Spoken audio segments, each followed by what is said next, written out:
अस्सलाम वालेकुम एवरीवन। उम्मीद है आप सब लोग खैरियत से होंगे। मैं भी बिल्कुल ठीक ठाक हूँ। आज मैं आप लोगों के साथ ग्लूटेन फ्री आटे की रेसिपी शेयर करूँगी और उसके साथ आपको रोटी बनाना बताऊँगी कि किस तरह से आप सॉफ्ट और गंदम के जैसी बिल्कुल रोटी बना सकते हैं। और इसके साथ साथ मैं कुछ क्वेश्चंस के आंसर दूँगी जो कि मेरे पिछले फ्लोर ब्लेंड में मिस हो गए थे और मुझे बहुत ज़्यादा क्वेश्चंस आ रहे थे। उनके क्वेश्चंस के आंसर्स मैं लाजमी देना चाहूँगी। इसके अलावा मैं आप लोगों को ये ज़रूर बताऊंगी कि अगर आपको सीलिक रिसेंटली डायग्नोज हुआ है तो आपको कौन सा वाला ब्लेंड यूज़ करना चाहिए जिससे आपको ग्लूटेन फ्री रोटी अच्छी भी लगेगी और वो गंदम के जैसी टेस्ट में भी लगेगी। सर चलें जी वीडियो की तरफ चलते हैं। सबसे पहले ये मेरे पास मयरिंग स्पून्स हैं, मैं इससे मयर करूँगी। और आप लोगों को इससे अगर आपके पास नहीं है तो आप कोई भी घर में जो टी कप आपके पास अवेलेबल हो वो ले सकते हैं, लेकिन आपने एक ही तरह का कप लेना है। जैसे कि 2-3 तरह के कप नहीं यूज़ करने हैं। मतलब इससे मयर कर रहे हैं तो इसी से आपने 1 कप और इसी का हाफ कप करके आपने मयर करना है। इसमें इस रेसिपी के लिए, इस फ्लावर ब्लेंड के लिए ज़रूरी नहीं है कि आपके पास ये वाले स्पून्स अवेलेबल हों।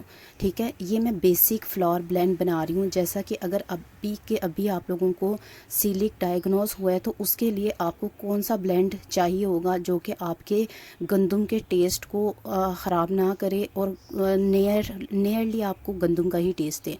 ठीक है, इसके लिए मैंने सबसे पहले 1 कप मैंने चावल का आटा लिया था, 1 कप मैंने वाइट मकई का आटा लिया था, 1 कप मैंने साबूदाने का आटा लिया है, 1 कप मैंने वाइट चने का आटा लिया है। ये 4 मैंने फ्लोर जो है ना वो बेसिक लिए हैं। ठीक है, ये बेसिक फ्लोर ब्लेंड है। इसको अगर आप लोग बना लेंगे तो आपका काफ़ी ज़्यादा मुश्किल जो है ना वो आसान हो जाएगी। अब इसके बाद मैं वो वाली चीज़ें डाल रही हूँ जिससे इसको गूंदने में आसानी होगी। जिसमें मैंने 2 चम्मच गोंद कतीरा पाउडर लिया था, 3 चम्मच मैंने फ्लैक्सीड पाउडर लिया है, 2 चम्मच मैंने इसबगोल का पाउडर लिया है और 2 ही चम्मच मैंने जवार या सोरगम फ्लावर लिया है। ठीक है, ये 4 जो आप टेबल स्पून के लिहाज से डालेंगे ना वो आपको गूंदने में मदद देगी। 4 फ्लावर्स पहले हैं और 4 ही बाद में हैं। ये आपका बेसिक ब्लेंड बन गया है। अब इस बेसिक ब्लेंड को जो है ना, अगर आपको सीलिक रिसेंटली डायग्नोज हुआ है तो आप ये वाला ब्लेंड यूज़ कर सकते हैं। हाँ, यहाँ मैं आपको एक बात क्लियर कर लूँ, ये सारे फ्लावर्स जो है ना घर में भी बना सकते हैं। उसके लिए आपको मिनी चक्की की ज़रूरत होगी। उसकी मेरी एक कंप्लीट वीडियो मौजूद है जिसका मैं लिंक डिस्क्रिप्शन में अपनी दे दूँगी कि मैं किस तरह से पीसती हूँ, किस तरह से आटे बनाती हूँ। ठीक है, हाँ, अगर आप नहीं बनाना चाहते तो आप अपने किसी भी लोकल वेंडर हमारे जो मौजूद हैं या जो फैसिलिटी ग्लूटेन फ्री है उनके भी मैं लिंक्स अपने डिस्क्रिप्शन में दे दूँगी कि आप किन से आटा परचेज़ कर सकते हैं और ये इसी तरह से अपना ब्लेंड बना सकते हैं। ठीक है, अब मैंने उसी जो ब्लेंड बनाया था उसको अच्छी तरह से मिक्स कर लिया था। मिक्स करने के बाद मैंने थोड़ा सा निकाला है एक बाउल में और इसको मैं बहुत ही गर्म पानी, बिल्कुल बॉइलिंग वाटर था, उसके साथ मैं गूंद रही हूँ। इसी वजह से मैं चम्मच के साथ मिक्स कर रही हूँ और चम्मच के साथ मैं इसको इतना मिक्स कर लूँगी कि इसकी जो खुश्क वाला आटा है ना वो ख़त्म हो जाए और अच्छी तरह से ये मिक्स हो जाए। लिक्विड ही ना हो, आटे की फॉर्म में ही हो, लेकिन खुश्क वाला पार्ट जो है ना वो बिल्कुल मिक्स हो जाए। उसके बाद मैं इसको अच्छी तरह से, जब ये मिक्स हो जाएगा, पानी आपने हाथ रोक के डालना है ताकि आपकी जो है ना मिक्सिंग वो आसान हो जाए। एक बात याद रखिएगा कि जो ग्लूटेन फ्री रोटी होती है ना उसमें सबसे इम्पोर्टेंट रोल आपके ये आटा गूंदने का होता है। जितना अच्छा आपका आटा गूंदा हुआ होगा उतनी ही अच्छी आपकी रोटी बनेगी। यहाँ मेरा मिक्स हो गया था और उसको मैंने तकरीबन 20 मिनट के लिए रेस्ट पे दे दिया था क्योंकि काफ़ी गर्म पानी से गूंदा था और उस वक्त इसको गूंदने के लिए आप हाथ से बिल्कुल नहीं गूंद सकते हैं, इतना ज़्यादा ये गर्म होता है। ठीक है, तो ठंडा भी हो जाएगा और ये इसको थोड़ा सा रेस्ट भी मिल जाएगा। अब मैंने 2 टेबल स्पून के जितना मैंने ऑयल या घी इस्तेमाल करना है तो 1 टेबल स्पून मैंने पहले कर लिया है, थोड़ा सा यहाँ मैं गूंदूंगी, उसके बाद 1 टेबल स्पून मैं बाद में यूज़ करूँगी। आप शुरू में भी कर सकते हैं, बीच में जैसे मैंने 1 टेबल स्पून करके किया, आप इस तरह से भी कर सकते हैं। ठीक है, और ये जो आपने गूंदना है ना इस वक्त में, इसको आपने 7 से 8 मिनट के लिए या तकरीबन 10 मिनट के लिए लाजमी गूंदना है। इसको जितना अच्छा गूंदेंगे उतना अच्छा आपका जो है ना वो रोटी सॉफ्ट बनेगी, उतनी अच्छी फूलेगी और गंदम वाला टेस्ट देगी। ठीक है, ये जो ब्लेंड है मैंने जैसे आपको पहले भी बताया कि ये बेसिक ब्लेंड है। हम मेरी जब बेटी को डायग्नोस हुआ था तो तकरीबन 1 साल तक मैंने यही वाला ब्लेंड यूज़ किया था, इसको मैंने चेंज नहीं किया था। अब चेंज क्यों नहीं किया था? क्योंकि सीलिक के जो सिम्टम्स होते हैं ना उससे आपकी बॉडी में कोई ना कोई चेंजिंग्स आई हुई होती हैं, खासकर आपकी जो स्टमक की हीलिंग नहीं हुई हुई होती। ठीक है, तो उससे आप जो अगर और ग्रेन्स यूज़ करते हैं ना तो उसकी वजह से वो अच्छी तरह से डाइजेस्ट नहीं होंगे। जब तक आपकी हीलिंग नहीं होती, आपके जो सिम्टम्स हैं वो ख़त्म नहीं हो जाते, तब तक आप यही वाला ब्लेंड यूज़ करें, ठीक है।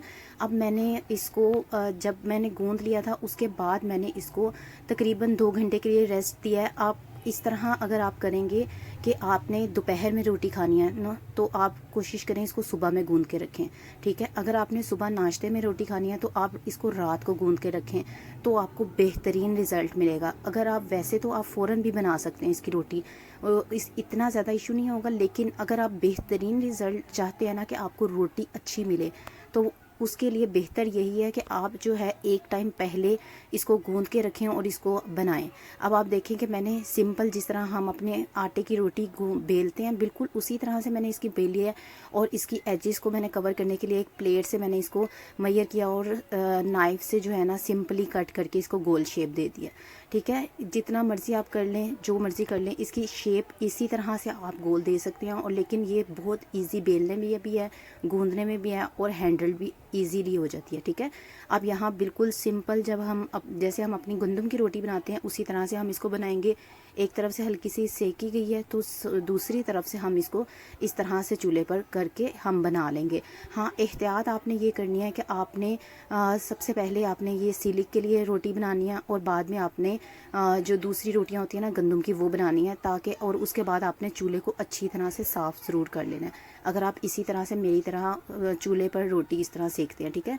अगर तवे पर सेकते हैं तो इतने तवे आप ज़ाहिर बात है दोनों चेंज होंगे तो इतना इशू नहीं होगा। अब ये आप रोटी को टेक्सचर देखें कितना अच्छा है, और देखने में भी आपको बिल्कुल गंदम के जैसी लग रही है। और ये आप जितनी मर्ज़ी देर इसको रखें, इसकी जो सॉफ्टनेस है ना वो ऐसी ही रहेगी, और इसको आप किसी तरह भी यूज़ कर सकते हैं। इसको देखिए मैं जिस तरह मर्ज़ी कर रही हूँ, ये टूट नहीं रही है जिस तरह हमें प्रॉब्लम होती है। अब मैं आपके साथ दूसरी तरह का ब्लेंड शेयर कर रही हूँ, जो कि मैंने आपको बताया कि जब तक मेरी बेटी के सिम्टम्स ख़त्म नहीं ना हुए तो मैंने उसको फर्स्ट वाला ब्लेंड ही दिया था, ठीक है।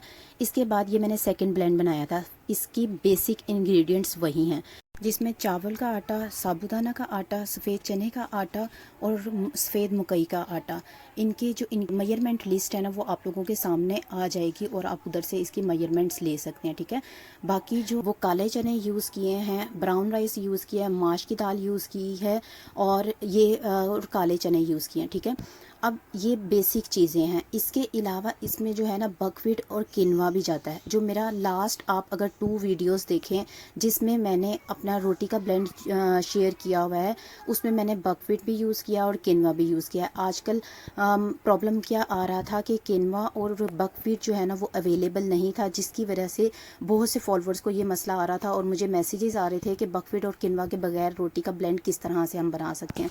तो वो मैंने आपके सामने बनाया है। इसमें सिर्फ़ और सिर्फ अगर आप वो वाला भी मेरा सेम रेसिपी यूज़ करेंगे और उसमें से बकव्हीट और किनवा निकाल देंगे ना, तो वो वाला ब्लेंड भी बिल्कुल ठीक बनेगा, ठीक है। मैंने आपको ये वाले मेजरमेंट्स भी शो कर दिए हैं जितनी मैंने इसमें मेजरमेंट्स डाली हैं।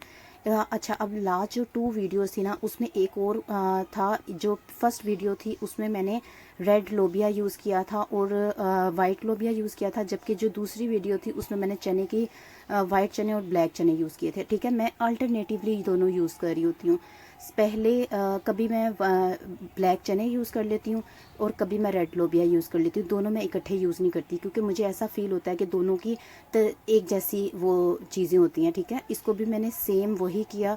सेम मैंने बहुत गर्म पानी से गूंदा, और गर्म पानी से गूंदने के बाद मैंने इसको 8 से 10 मिनट के लिए मैंने गूंदा है, और उसके बाद मैंने इस तरह से 2 घंटे के लिए रख दिया है। सेम प्रोसीजर वही होगा जो मैंने आपको लास्ट में बताया है कि बेसिक ब्लेंड में जो हम यूज़ करते हैं सब कुछ वही होगा, सिर्फ़ और सिर्फ हमने इसमें एडिशन करती जानी है।